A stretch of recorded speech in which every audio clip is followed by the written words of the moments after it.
dark and difficult times lie ahead. Soon we must all face the choice between what is right and what is easy.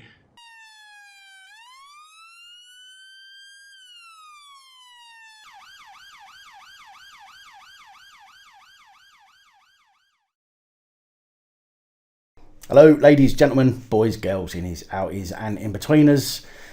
Now before I get into this video, I want to make it abundantly clear that I understand that people have strong views and opinions about Tommy Robinson or Stephen Yaxley-Lennon. Whether you like him or hate him is your own choice for your own reasons. I try and keep clear of political views as much as possible and concentrate on the misuse of or the abuse of people's powers. I try to concentrate on the injustices committed by those people in positions of authority and people suffering at the hands of those who seem to care more about themselves than they do the people they are meant to protect. And this video is no different. And although I will refer to Tommy at points in this video, the content of this video is not about him, but about what appears to be happening to his daughter as a result of what would appear to be him being her father. I want you, like I have to forget your feelings towards Tommy and simply look at this as a parent trying to protect their child. I for one don't care what someone has done before. If their innocent child has been a victim or a perceived victim of a crime, then that's all that matters as far as I'm concerned. I don't, and I have never simply jumped on to speak about Tommy in any of my other videos, other than the ones where he was in Liverpool on his MEP campaign and I went to watch over the police, which is why my videos did not include any of the speech that he gave. Again, simply because this channel is not about politics. I hope that you can, for the duration of this video, remove your feelings for the man and think about the incident in question. So let's start from the beginning. Tommy was at Center Parcs in Woburn with his family. His 8-year-old daughter comes rushing over to him and to tell him that she'd been squeezed on the bum by a grown man. Tommy, clearly concerned, as we all would be, records the conversation with his daughter as what's called a first account. Personally, I think he asked the same questions that I would have asked. However, it's hard to say, as I can't really imagine being in a position where one of my children had been touched inappropriately. I think my head would have been all over the place. He tried to get her to explain how she was touched, and I think he did a good job without coercing her or putting words into her mouth. The story goes that he then went to find the man who his daughter said touched her and spoke to him, asking him who he was with, if he was with any children or on his own. It's then said that the man apologised to Tommy and admitted grabbing his daughter by accident. Now, forgive me if you think I'm wrong, but I cannot see how you would or could grab by accident. Yeah, you could brush past somebody, you could be swinging your arms and tap somebody, but a grab? I don't buy the accident story for a moment, and I'm sure if you really think about it yourself, you wouldn't if you were in the same situation. Tommy says the man then went to leave and he tried to stop him. In the scuffle, the man received a bloody nose. Far less injuries than I would have inflicted, I have to say, and again, I think you, if you were honest with yourself too, would want to do far more to someone who your child said touched them. The next thing we know, the police arrive, apparently 3 hours later, for a report that 2 men have had a fight and a young girl had been touched inappropriately. 3 hours later. Does that make any sense to you? If it was a theft, I'd be surprised to see the police at all, but this was an allegation of a fight and of a sexual assault allegation, and it took them 3 hours to get there. At which point, after having a casual conversation with the man accused of touching Tommy's daughter, the police then crowded round Tommy and went on to arrest him for assault, while allowing the alleged sexual assaulter to leave unhindered. The police say it was because they had witnesses to the alleged fight, but no witnesses to the alleged sexual assault. However, there was a person claiming to be a victim of a sexual assault, which in law the police have to take seriously and act upon. But no doubt, due to Tommy's politics and his infamousy, the police felt the need to arrest him. But bearing in mind that the common assault could have been dealt with by way of a summons, and even if the police wanted to prevent a breach of the peace or a further breach of the peace, they could have temporarily detained him and removed him from the location. But he was there with his family, and so that doesn't really make much sense either. An alleged sexual assault is a serious allegation, be it from an 8-year-old or a 28-year-old, and should never be ignored simply because the victim is a child or because the victim is Robinson's daughter. I mean, what kind of message does that send out to children? Imagine now if any other child at Center Parcs was touched that day. Are they now going to come forward and speak out? Or are they going to be afraid to tell anyone? And this is why it's important to see this as the incident that it is, rather than who's involved. Would you want your child ignored and the offender to walk away just because you're not liked or because of your political views? I'm pretty sure you wouldn't. Anyway, the next thing we really hear about the incident is a phone call from DS Hancock from Bedfordshire Police, who at the time was the OIC, or officer in charge. So let's take a listen to that call and break that down a bit. Who is it? DS Hancock. Who? DS Hancock from Beds Police. Oh, right, yeah, what's that then? I just wanted to give you an update on the investigation. Yep. I've been reviewing it today. Yeah.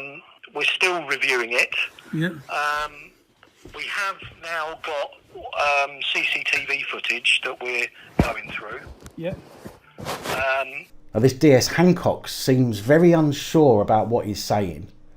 Someone who's been on the job for 24 years and dealt with many cases like this would certainly be a bit more sure about what they're saying, and in my opinion wouldn't be umming and ahhing as much as he seems to be.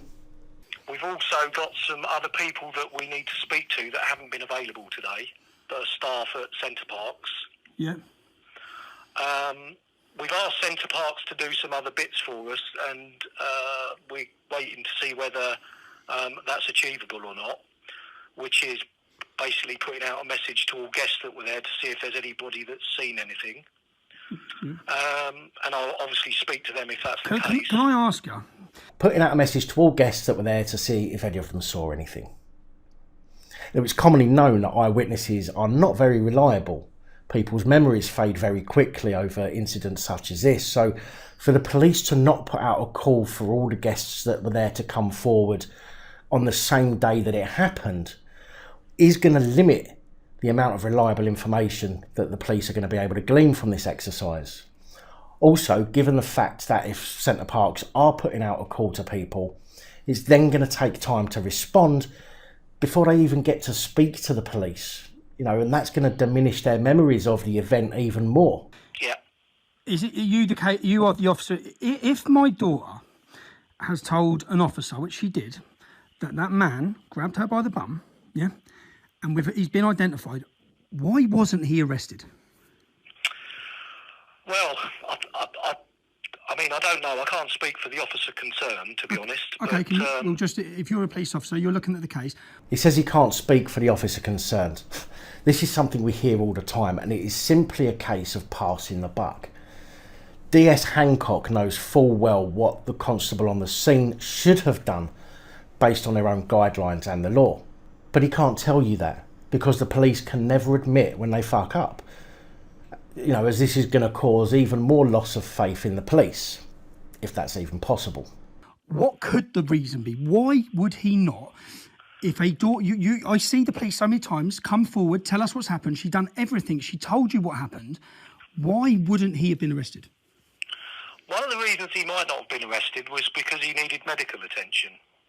Needed medical attention. Yet, even in my own daily reports, I've spoken about forces who have taken people to custody when they needed medical attention, who had serious injuries or serious medical concerns and have simply been left to die in police custody. Even if the guy had a broken nose, there's nothing a hospital could have done for it. You know, he would have gone in, been triaged, given a date to come back, job done. He'd have gone back and had it sorted at a later date. So there is really no need for somebody to go to hospital over a bloody nose, especially when the police have a medical professional at the station who can deal with minor injuries, and a bust nose is a minor injury. As a result of an allegation that you punched him several times. Oh, right. Well, so, I don't know. I don't know. So Mr. Yaxley-Lennon. well, okay. So once you've given him his medical attention because he didn't go hospital, why then wouldn't he have been arrested? You're asking me to speculate on somebody else's thought process. I'm asking you. He wasn't arrested. I personally would have asked DS Hancock, as an experienced police officer, if he was faced with the situation, what possible reasons would he have in order to allow that other person to leave? That way you're not asking him to speculate, you're asking for his own professional opinion on what reasons he would think viable to allow the guy leaving without being cautioned or arrested. I mean, just because if somebody goes to a police officer and says something's happened, the initial thing the police officer will look for is some form of corroboration, i.e. a witness that said, yeah, I saw that and that's what happened. So what you're saying is there's no point in a child ever going to the police and saying someone assaulted me and done this unless there's a witness? No, I'm not saying that at all. Well, what's the point you're making then? Well, because that then creates an investigation and then we look for evidence. No, an allegation creates an investigation. A witness doesn't create an investigation. The witnesses come through the act of investigating. The child made an allegation. DS Hancock seems to be saying that an allegation is not sufficient when it comes from a victim. Which is what we're doing now. Okay, as you're looking for evidence, was he there with any children? Listen, I'm here to tell you what we're doing so far. The investigation isn't complete. I'm just giving you an update. Okay, right? in your investigation, because I'd like to know as a dad, was he there with any children? I'm not prepared to speculate or tell you It's that. not speculate. It's not speculation. You've checked. It's not relevant. It's not relevant. You don't think that middle-aged men? No, I don't think it is relevant. Why is it relevant? What, middle-aged men alone in a children's swimming pool is not relevant? Well, Personally, I think it is relevant, the same as you would certainly ask a grown man who is accused of touching a child in, for example, a play park. If it turns out they're on their own with no children with them. I mean, if you've watched any of my videos, you may have seen many times photographers interacting with the police and the police asking, what are you doing? Who are you with? Why are you here? You know, and they're going to use such things as you being on your own in a place that they could deem as being strange to find someone on their own as a factor to find you suspicious. Now, I've never been to Center Parcs, but if it's like any of the places I have been in the past as a child, there would be different pools. You're going to have adult pools, you're going to have kids pools. You know, for the younger ones that aren't very deep, for example. And if this guy's came out of a pool that was a children's pool, then I would find that highly suspicious. Unless, of course, he came out with armbands, a rubber ring, a snorkel, a mask, you know, and clearly couldn't swim. But it has been said that this happened at the far end of the rapids. Now, unfortunately, I have no idea what that part looks like or whether it's even a children's part or not. So I can't speculate on that. But nevertheless, it is very odd. who said it? You're speculating, Mr. Yaxley. Who's speculating? Who's a middle-aged man on his own? No, I didn't say he's on his own. I said he was with other men. That's what I said. So, what relevance is that to an allegation of a sexual assault? Are you for real? Are you saying for real? Nobody? I mean, I don't. Are you for real? You're a police officer. You've got middle-aged men, yeah, in a children's family holiday resort without kids. It is not exclusively for children. It is a family resort. Yeah. Yeah, and it doesn't. There's not a condition that you have to be below a minimum age or with a wife and two children. No, there's not. Men can pay and go there. So when you get okay, that's a condition of entry. So when men who have gone there alone as men, yeah, without kids or without partners, they've gone there as men, and a young girl's bum has been grabbed. Is it not? Do you not think that any evidence of what they were up to that weekend, whether they were videoing children, taking images of children, do you think they've maybe deleted it by now because you didn't take their phones? Shouldn't that not have been standard protocol of a police investigation? When a young girl has told you that she's been groped by a male who's there alone without kids in a family holiday resort with another group of men. I'll leave you to speculate. I'm going to stick to the facts. Now, the police's own websites say that once you've given a first account of what happened, we will assign an OIC, officer in charge, with the responsibility of investigating and securing all evidence. There seems to be no indication that any evidence, apart from the CCTV that they've requested days after the incident, has been secured. In cases of pedos, the police normally use something like Section 19 of PACE, which says the powers conferred by subsections 2, 3 and 4 below are exercisable by a constable who is lawfully on any premises. Well, the police were called to Center Parcs, so they were lawfully on the premises. Constable may seize anything which is on the premises if he has reasonable grounds for believing that it has been obtained in consequence of the commission of an offence, and that it is necessary to seize it in order to prevent it being concealed, lost, damaged, altered or destroyed. The constable may seize anything which is on the premises if he has reasonable grounds for believing A, that it is evidence in relation to an offence which he is investigating or any other offence, and that it is necessary to seize it in order to prevent the evidence being concealed, lost, altered or destroyed. The constable may require any information which is stored in any electronic form and is accessible from the premises to be produced in a form in which it can be taken away and which it is visible and legible, or from which it can readily be produced in a visible and legible form if he has reasonable grounds for believing that 1. It is evidence in relation to an offence which he is investigating or any other offence, or 2. It has been obtained in consequence of the commission of an offence, and that it is necessary to do so in order to prevent it being concealed, lost, tampered with or destroyed. The fact that an allegation of sexual touching has taken place, which is not only an allegation but it is also a defence for a second alleged offence, means that any reasonable, competent police constable should have required the man to hand over his devices, as mobile phones and computers are the main tool for someone who is or may potentially be a pedo. In fact, some information about DS Hancock says just that, as seen on this website. It says, I've been with Bedfordshire Police for 24 years and spent most of that time as a detective. I'm currently a detective sergeant based in Luton. My core responsibility is to ensure a timely and competent investigation takes place and to make sure the victims and witnesses are safeguarded throughout. The best way of doing this is to arrest offenders at the earliest opportunity and, if warranted, lock them up pending any trial. At the start of any inquiry, I conduct an analysis to identify what evidence I have and what is missing. I then orchestrate a response to this in order to gather sufficient information on which important and appropriate decisions can be made. It is also important for me to make sure that this process follows mandatory legislation such as the Criminal Procedures and Investigations Act 1986 and Police and Criminal Evidence Act. Not breaching any rules ensures that any evidence gathered is likely to be admissible in court process. In any investigation, we look to address identification. Have we got the right person? CCTV, phones and social media all provide useful clues to explore and exploit. Time is always a factor, but with serious criminality, there are many avenues to explore and gain some extra investigation time, as long as we can justify it and it is necessary. My favourite part of the job is exposing lies and locking up people who cause unnecessary suffering and chaos to the law-abiding public. Well, I would suggest that unnecessary suffering has been put against an 8-year-old girl who is also a law-abiding member of the public. And in your own words here, DS Hancock, you say CCTV, phones and social media all provide useful clues to explore and exploit.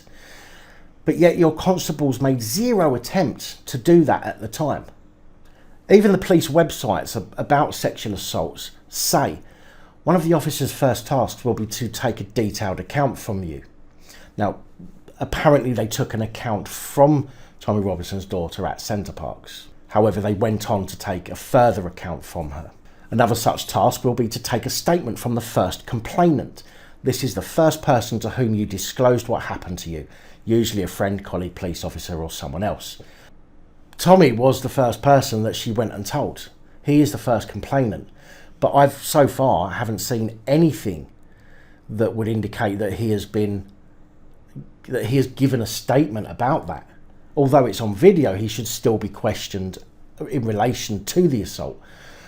But I don't see or hear anywhere that he's given a statement as a first complainant, although I could be wrong. Well, okay, but you're not sticking to the facts, because I've asked you why you didn't arrest him. I'm sticking to the facts. I've already told you what we're doing. I've asked you why you want me to speculate on other things. No, I've asked you why you didn't arrest him. I know you've asked me, and I've told you what my answer is. What is your answer? Why didn't you arrest him? I wasn't there at the time. Oh, so that's your answer. Okay, so why didn't your police officers arrest him? What's your answer? I don't know. Oh, you don't know? Well, don't you think you should have found that out by now if you're ringing me up about my daughter's sexual assault? I want to know. I'm ringing you up to... Well, the fact is he wasn't arrested, was he? No, so I'm asking you why not? Why not? He was arrested? Why not? Well, don't you think you need to go... Don't you think as the investigating officer in this case, you need to go and find out why he was not arrested? Don't you think? He doesn't know why the police at the scene didn't arrest the man accused of sexual assault, and this would be one of the questions raised after the arrest and the information was passed on to detectives. There is going to be a written account as to why police on the scene felt it necessary to not make an arrest of the other person. That information would be available. Don't you think that should have been your first point of call? Why the hell have... Why the hell? It wasn't the first, but why would it be the first? But I can't change what happened several days ago, Mr. Yaxley. I was taken away. You got arrested because people come up to the police officer and said that you had hit this man in the face several times. That's why you got arrested. Okay, so my daughter went up to... Okay, listen. My daughter went up to... My daughter went up... He needed medical attention as a result of the allegation that you assaulted him. My daughter went... The difference is my daughter went up to your police officer before you arrested me and told you what happened. So why would you not then arrest him? Why not? It seems... Listen, he didn't get arrested. I'm giving you an update on the investigation. Okay. I'm not prepared to go your update on the investigation. It's quite clear that you want to ask me lots more questions. Do you have Please CCTV? Do so once my investigation is complete. Do you have CCTV? So I will update you tomorrow. Listen to me. Do you have CCTV? I will update you tomorrow when we have more information. I will continue to update you as the investigation progresses. When are you going? When are you going to? Reviewing CCTV footage that we now have in our possession. Yes. Great. We are appealing for witnesses to corroborate what it says. When you say you have CCTV, where do you have CCTV from? Where do you think? From Center Parcs? Yeah, whereabouts from in Center Parcs? I'm not going to tell you whereabouts from Center Parcs, Mr. Yaxley-Lennon. All I'm going to say to you is I'm going to review it, and if there's anything relevant to what he says, then obviously that will be disclosable in due course. I'm not going to tell you where the CCTV cameras are located. In a leisure resort. It's not a fucking bank. Why would the location of CCTV cameras be a secret? Surely they are there in the pool area, at least, for protection more than security. Okay, but I'm not going to tell you where CCTV cameras are located. Why not? My daughter's been sexually assaulted. What we do. I want to know if it's on camera where I'm not going to tell you that. Okay. So, all right? Okay, I will review them. Okay, I will review any relevant footage to determine whether has been subject of a sexual assault or not. And if has been subject of a sexual assault that's shown either on a CCTV camera or by a witness that justifies somebody being arrested. That justifies someone being arrested. An allegation alone justifies an investigation and a caution at the very least of the perpetrator. It's an alleged sexual assault. Gathering evidence of that or of other crimes committed that relate to that is paramount. And to not at least ask the person to look at their device is, in my opinion, a serious failure on the part of the police at the scene. I've shown videos on my channel where the police asked to look at footage from photographers, in the street, looking for evidence of a crime when no allegations have been made. Simply because they want to see if, on the off chance, they have something they can nick them for on a simple fishing expedition. John Wedger is a retired Scotland Yard detective who currently campaigns to expose establishment cover-ups of child abuse.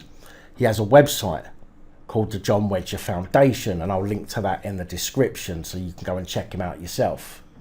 But getting back to the incident at hand, John spoke out in a video of his own shortly after the news about Tommy being arrested after his daughter was sexually touched.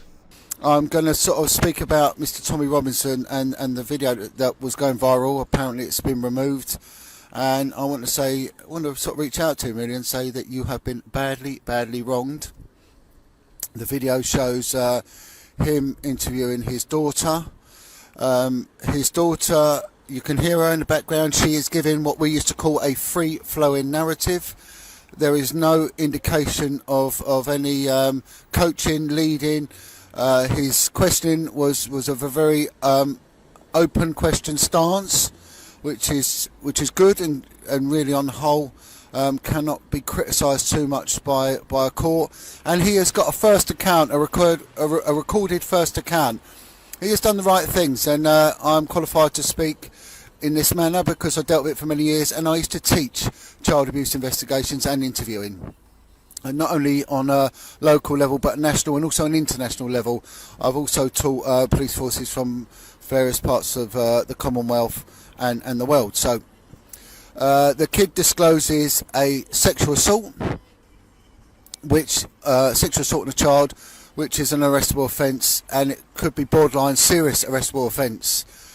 I said earlier how I would have asked the same questions as Tommy, but I personally think I would have been too wound up to have thought about recording it. However, John Wedger also says as a former Scotland Yard detective that what Tommy did was the right thing to do. In fact, I think many people would have simply gone and weighed off the accused first due to rage rather than be as calm as we can see Tommy being in this situation. I can confidently say that I would do time if the same thing happened to my kids. From what we can deduce from this, there were 3 men in a children's paddling area, and Tommy has got this first account. Stephen, whatever he calls himself, has got his first account.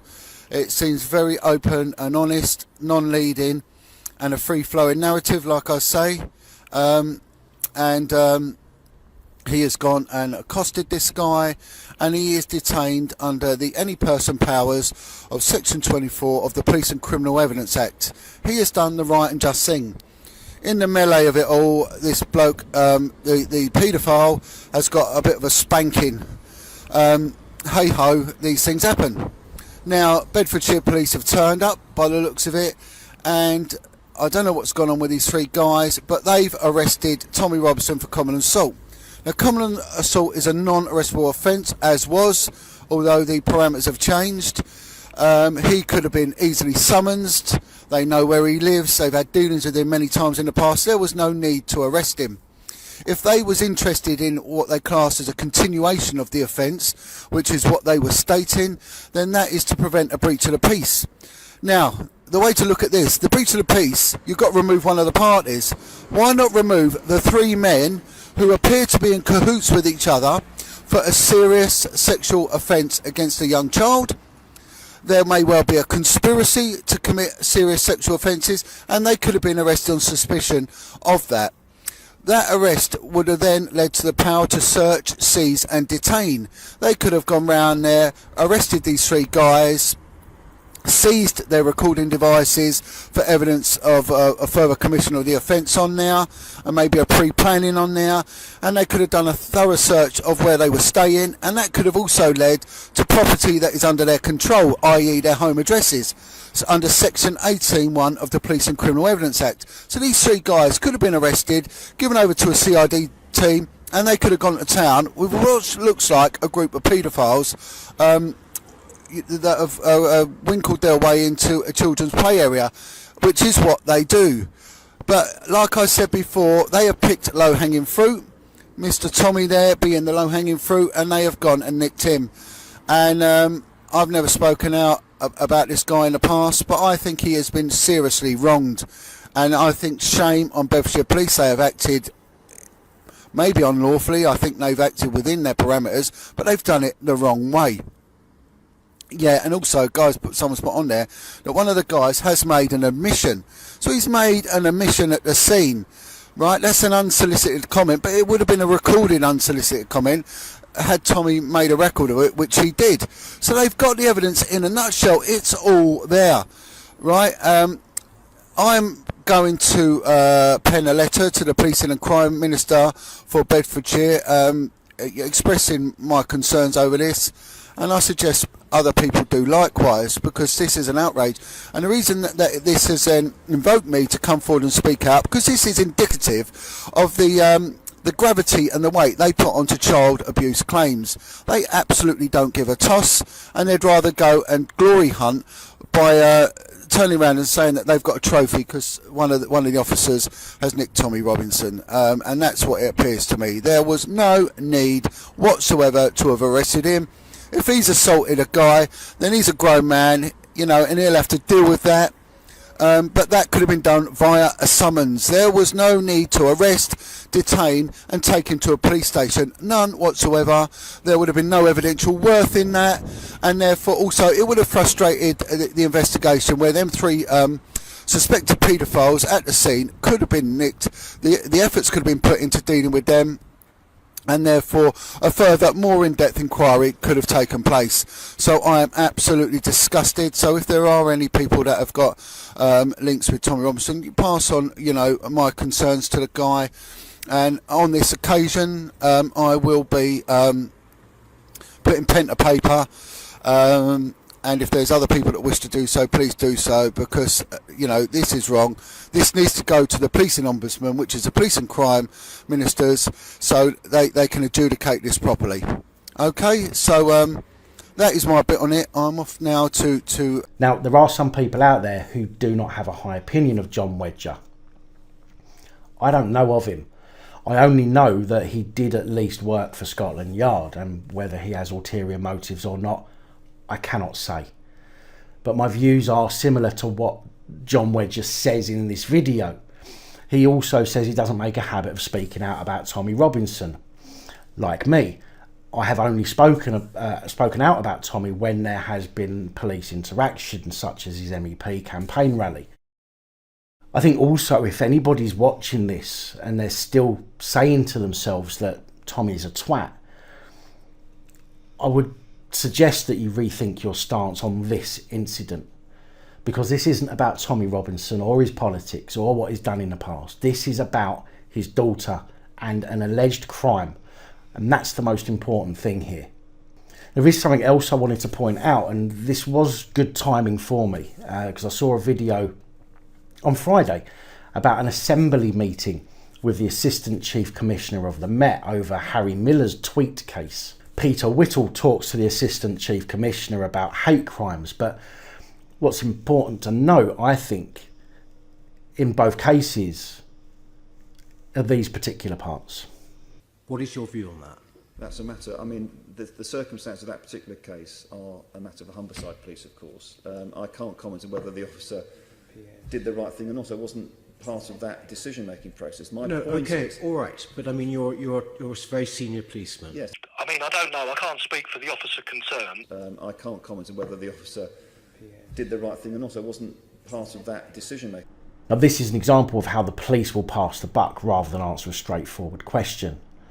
DS Hancock is a senior officer, yet he couldn't even explain under what circumstances a perpetrator of an alleged sexual assault would be allowed to walk away. And he said that this was, in this particular case, that there was absolutely no evidence to suggest that at all, right? But it's still been reported. He's still on the statistics. I mean, just because if somebody goes to a police officer and says something's happened, the initial thing the police officer will look for is some form of corroboration, i.e. a witness that said, yeah, I saw that and that's what happened. So what you're saying is there's no point in a child ever going to the police and saying someone assaulted me and done this unless there's a witness? No, I'm not saying that at all. Well, what's the point you're making then? Well, because that then creates an investigation and then we look for evidence. In this particular case, that there was absolutely no evidence to suggest that at all, right? But it's still been reported. He's still on the statistics. A hate crime incident simply relies on the so-called victim's perceived feelings, but yet someone can be arrested, cautioned, spoken to, and even taken to court. However, the word of an 8-year-old child who's not complaining about her feelings, but an act of actual physical contact, is not enough for the police to deem cautioning and speaking to the alleged offender. Does it worry you, for example, if you go on with that definition, that basically it requires no evidence whatsoever, that this is a unique thing in that it actually requires no evidence? In fact, it requires not only no evidence, but it's the perception of the victim along or anybody else. What does that actually mean as a policeman? How would you define that, or anybody else? There requires zero evidence for a hate crime. It doesn't even need the complainant to say they felt it was a hate crime. If the police in charge of the case feels that you said something due to the so-called victim's characteristics, they can and will put it down as a hate crime. Without evidence, without statements, simply due to somebody's belief that it was intended to be hateful. But yet a first account, a recorded first account of a serious crime is ignored. Is it because the victim was only young? Or is it because it's Tommy Robinson's daughter? Either way, this should worry you. Imagine if it was your child that was touched and the police failed to even caution the offender, meaning anything he said can't be used in court. One of the things I find most worrying is how the mainstream media have failed and neglected to mention anything about the sexual touching. They've simply said that Tommy has assaulted someone, but failed utterly in mentioning anything about the alleged sexual touching, which I would be more concerned about. If I knew there were people in these places trying to touch children, then I would use my reach as a reporter to let everybody know to keep an eye on their kids at these places. How can these outlets justify omitting the fact that a child made an allegation about a grown man touching them inappropriately? Since I produced the video yesterday, further information has come to me. Tommy said in a video the other day that he had another recording of a call from the police, which I now have, and I'll play for you next. I think it's also important to note that DS Hancock has apparently been removed as the officer in charge of the case. Thus far, I don't know why, but I have written to Bedfordshire Police, their press office, for information, and when I have that info, I'll publish it. But I may put that across. What I'm saying is I know what the guy is going to say, whether he's in the cells or not. He's either going to say nothing, or he's going to say it was an accident. But you don't know that because you ain't nicked him. So there we have it. So we can simply tell the police that there's no point in arresting me, constable, because I'm either going to tell you nothing or tell you that my crime, or alleged crime, was simply an accident. So, see you later. No, but that's what he said. That's what he said. He said it at the scene, hasn't he? He said, yeah, but the first thing he said to me is that he grabbed her bum. The first thing he said. No, but he's obviously given a statement to the police as well in a written format, not under caution. A statement not under caution means jack shit. It means he can change his story with pretty much impunity. He's not bound to his statement as it wasn't under caution, and contrary to popular belief, it's not illegal to lie to the police, unless under caution or under oath. Okay. Where he says any contact with the flesh was accidental. Well, there you go then, officer. Why bother wasting your time? If you're simply going to take the word of an adult in an unadmissible comment over that of a child who has made a legal statement after being made to understand the consequences of lying, then what's the point? That's what he's saying. So what I'm saying to you is I don't need him to be, now arrested for him to tell me that. I already know. So my thrust is to try and prove or disprove that. You don't need him to be arrested to tell you that, but you do need him to be questioned under caution. Which would have helped by getting his phone, isn't it? Well, there's still he's still got a phone. What makes you think? Are you on it? The angle you're coming at it from is that he's got stuff on his phone from previously. No, the angle was that I saw him. He had another bloke with him who had a pink swimming cap on. Yeah, a pink swimming cap. A fully grown man with a pink swimming cap. You couldn't have put two more dodgy-looking blokes together in a kid's swimming pool than if they tried. Let me be clear here, although I haven't been swimming for many years, as you may be able to tell, I don't necessarily think the pink swimming cap is of much importance here. in my honest opinion. There are blatantly camp gay folk who will, you know, they would and do wear such things. So I would personally say that this isn't an issue, and it's, you know, it doesn't make any difference to the situation, in my opinion. However, I do understand that Tommy sees that his daughter's complaint seems to be not taken seriously. So I can appreciate, as a father, that he would try and grab onto anything that he can to strengthen his case. The least, and the first thing I asked him, which he must have told you in an interview, the first thing I asked him is, are you here with children? Are you here with women? They both, he answered no. Okay, and then he just admitted straight away, yeah, oh, I grabbed her bum by accident. It's like, yeah, by accident, that's what I'm saying. And he's going to say it's an accident. Now, to prove a sexual touching, it has to be an intentional act, not an accidental act. Whoops. it Accidental?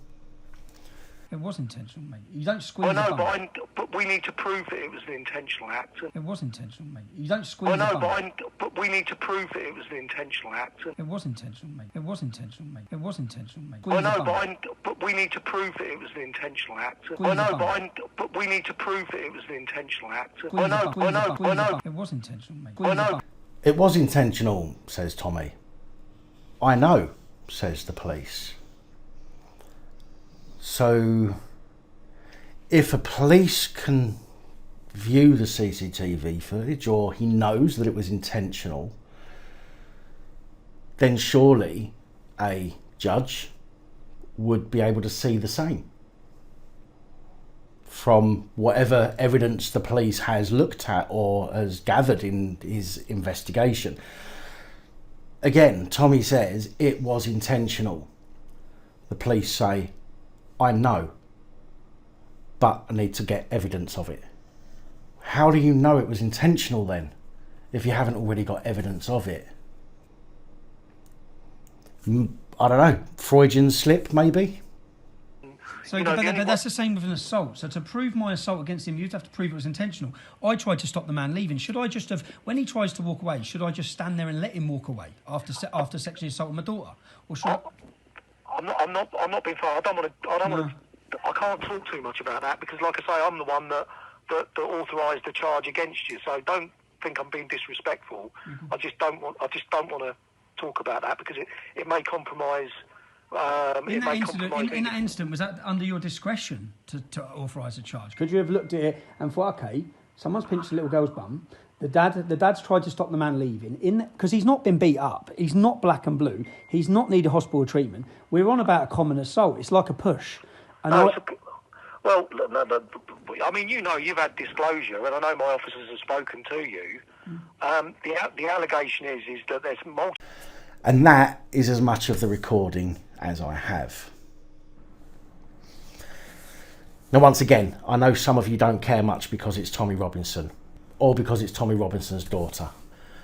But you must take your feelings for the man out of this equation and focus on what's important, and that's the crime. If Tommy is found to have used more force than reasonably necessary, then fair enough, and he's going to have to suck it up and deal with the consequences. But what would you do? How would you feel or react if your daughter or son came running to you and told you a grown man had just touched them inappropriately? That is what's important here, and that is what needs focusing on.